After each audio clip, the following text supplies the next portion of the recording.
Hello, Detroit, and welcome to another episode of Let the Record Reflect. Standing in today on behalf of our president, the Reverend Dr. Wendell Anthony, I'm Donnell White, your executive director here at the Detroit NAACP.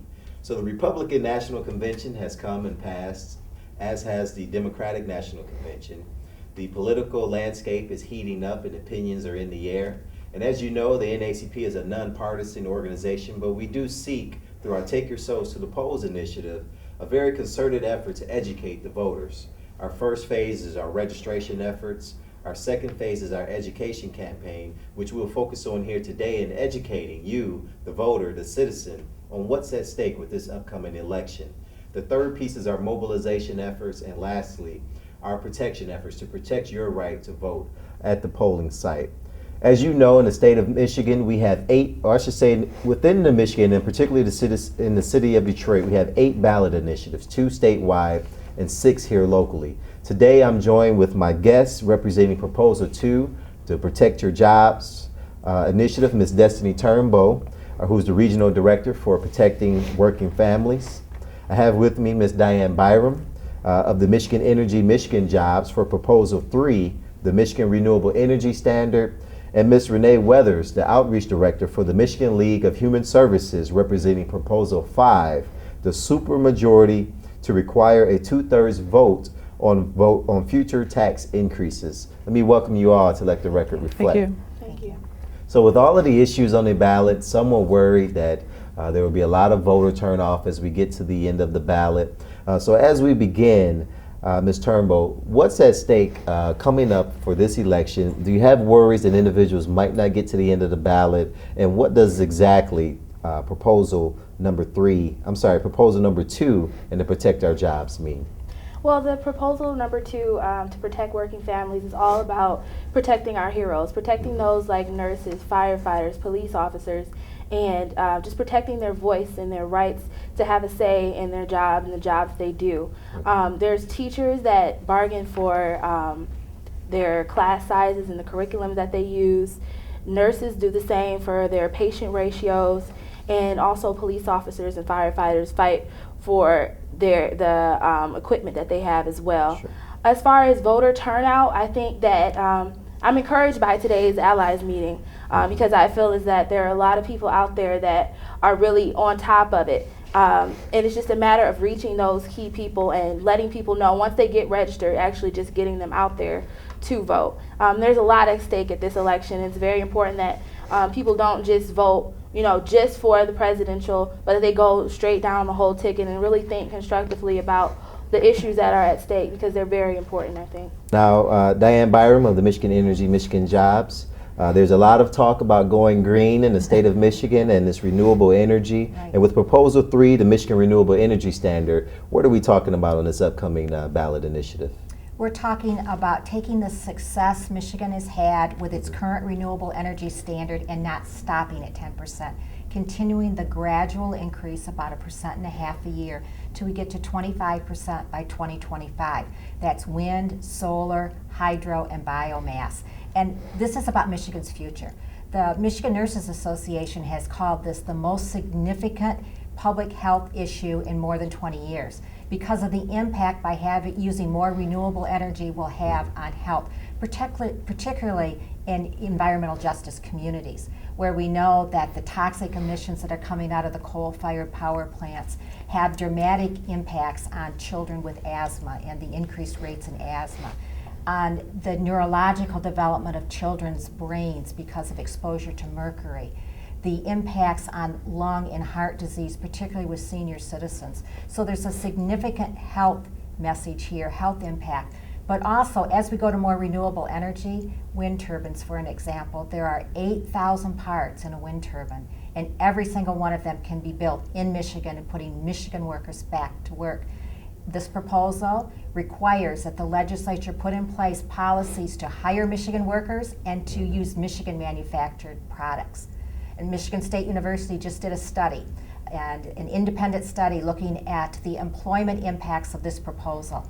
And just in construction and maintenance jobs alone, they're estimating 74,000 new jobs. And it's important for Michigan because today, with our reliance on burning coal, we're burning cash when we burn coal, because Michigan uses 60% coal to produce our electricity. 60% of our electricity is provided by coal. 100% of that coal is imported into Michigan. That's $1.7 billion annually, every year, that we're shipping out of our state for other states' economies that we could be investing right here. Sure. And now, Dianne, this 25 by 25, 25% renewable energy by the year 2025, is that an Obama administration initiative? Well, it is a path that will get us to where President Obama has called for the nation. Okay. During his speech this past week at the National Democratic Convention, he asked the United States to embrace 80% renewable energy by 2035. So Michigan can't stand still. Our future can't stand still. So this puts us on the road to be able to achieve what the President has called on us to do. Okay, sure. Thank you, Dianne. Ms. Renell Weathers, Outreach Director for the Michigan League of Human Services, representing Proposal 5, the supermajority requiring a 2/3 vote on future tax increases. What's at stake? A lot. And one thing about it is that this day and time when there's such a gridlock in our state government, this will make it worse. We really are in opposition of Proposal 5. We're encouraging everyone to vote no. One of our big fight is that it sounds like a populist message. It sounds on the surface like it makes sense, but it really doesn't. This will allow, it's called the supermajority rule. It'll be the super minority rule. It'll allow 13 senators actually have the power to control our financial future. And we can't allow that to happen. And what happens is that it endangers supports for schools, for public safety, for transportation, even the building blocks for job creation. So, and what happens is that the need for funding services won't stop.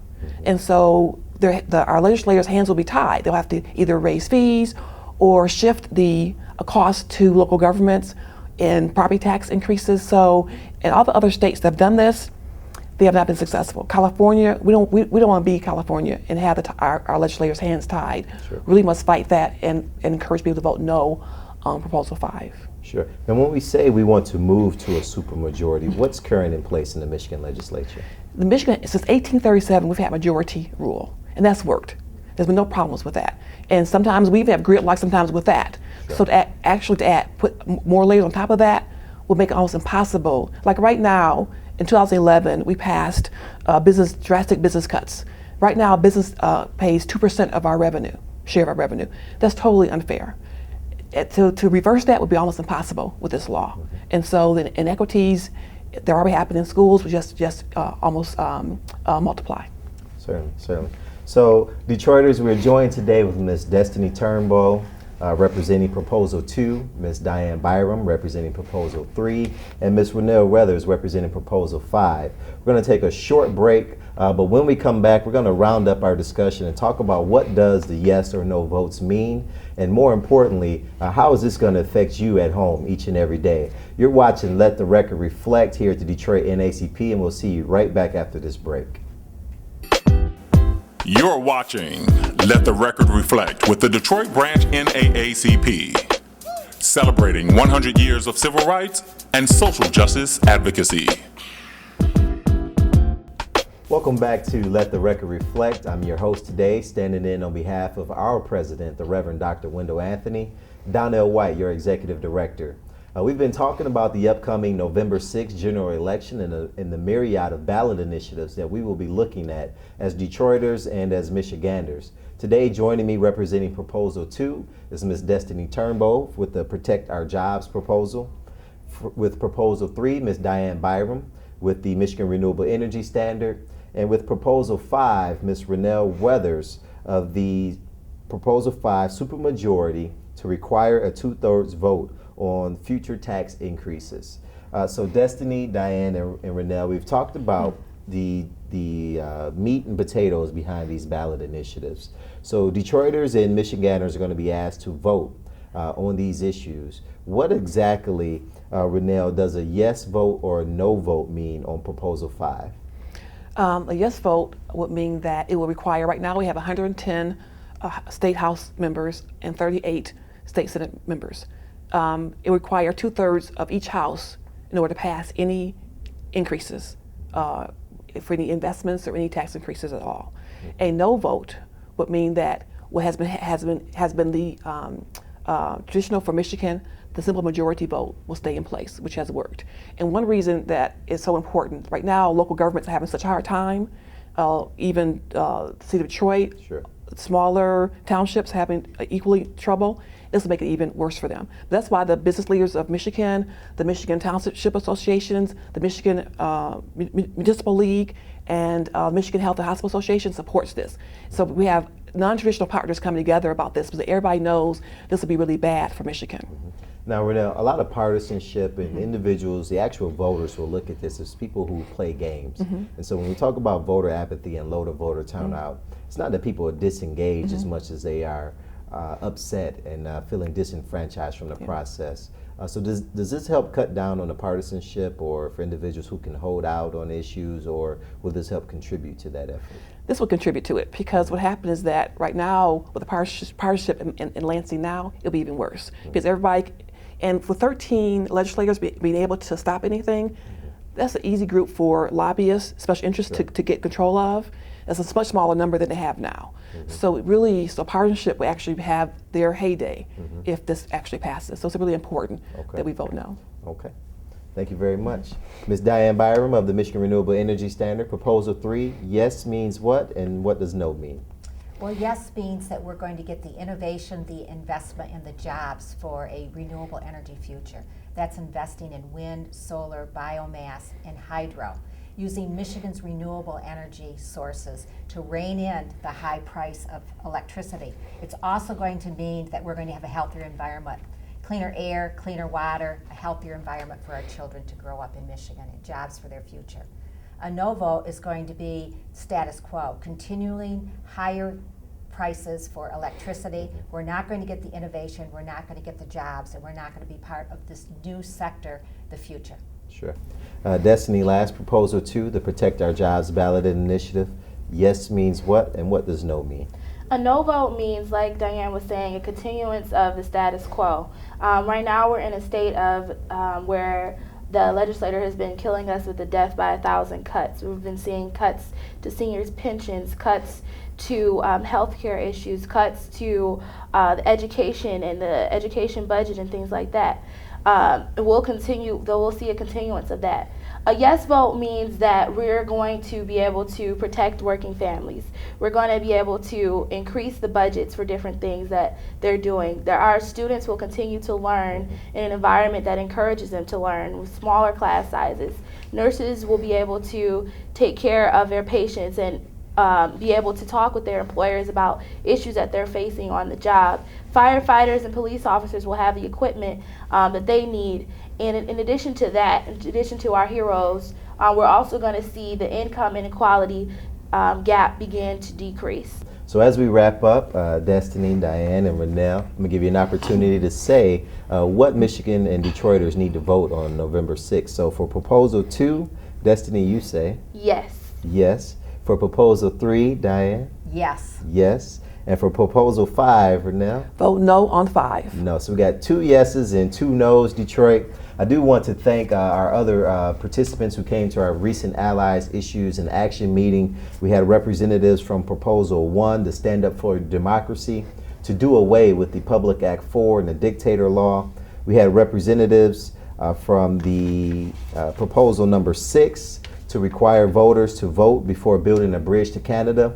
Regardless on where your issue votes, Detroiters, we ask that you show up to the polls on November the 6th.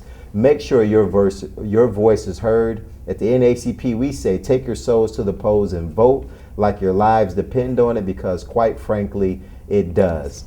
We want to thank our guests for being with us today, and we'll see you next time on Let the Record Reflect.